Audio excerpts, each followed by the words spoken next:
Shalom, perkenalkan saya Mailoka Cinta, mahasiswa program studi Psikologi Kristen kelas A semester 1 Institut Agama Kristen Negeri Palangkaraya.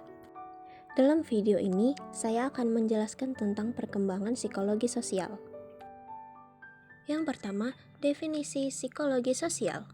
Psikologi sosial adalah studi ilmiah tentang bagaimana pikiran, perasaan, dan perilaku individu dipengaruhi oleh kehadiran orang lain, baik secara nyata, imajiner, maupun tersirat.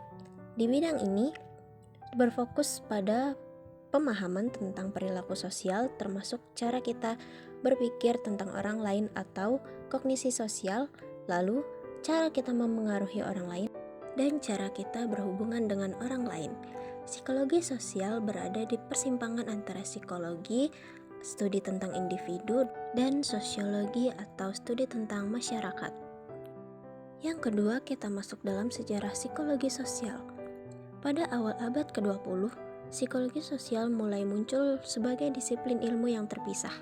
Buku teks pertama tentang psikologi sosial diterbitkan pada tahun 1908 oleh William McDougall yang berfokus pada insting dan Edward Ross berfokus pada kelompok.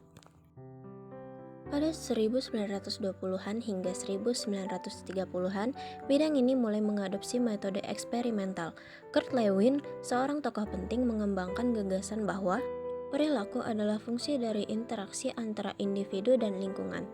Ia dikenal sebagai bapak psikologi sosial modern. Kemudian, pada Perang Dunia Kedua, perang ini memicu banyak penelitian penting, terutama propaganda, ketaatan, dan prasangka. Peneliti berusaha memahami bagaimana Hitler bisa memengaruhi begitu banyak orang. Tahun 1950-an hingga 1960-an, fokus penelitian meluas ke berbagai topik, seperti konformitas oleh Solomon Asch dan ketaatan pada otoritas oleh Stanley Milgram. Pada tahun 1970-an hingga saat ini, psikologi sosial berkembang pesat dengan masuknya kognisi sosial atau studi tentang bagaimana kita memproses informasi sosial. Bidang ini juga mulai terintegrasi dengan ilmu saraf atau neuroscience dan psikologi budaya, menjadikan semakin interdisipliner.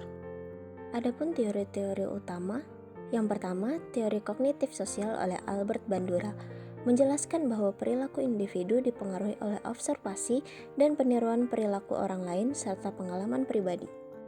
Yang kedua, teori atribusi oleh Fritz Heider, mengkaji cara individu menjelaskan penyebab perilaku orang lain atau diri sendiri. Atribusi bisa bersifat internal atau eksternal.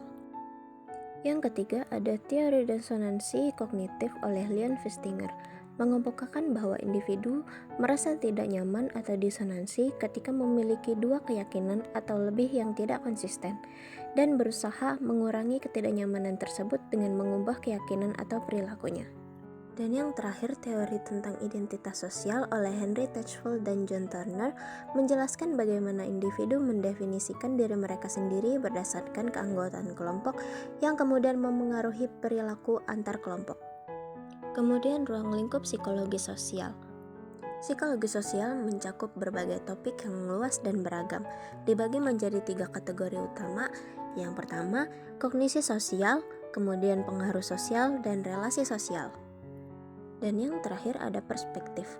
Perspektif dalam psikologi sosial ada banyak, namun saya mengambil salah satunya, yaitu perspektif kognitif. Perspektif kognitif menekankan peran proses mental seperti memori dan pemikiran dalam mempengaruhi perilaku sosial.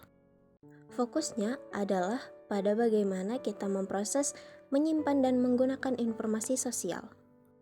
Sekian materi yang dapat saya sampaikan. Terima kasih telah menonton. Tuhan Yesus memberkati. Shalom.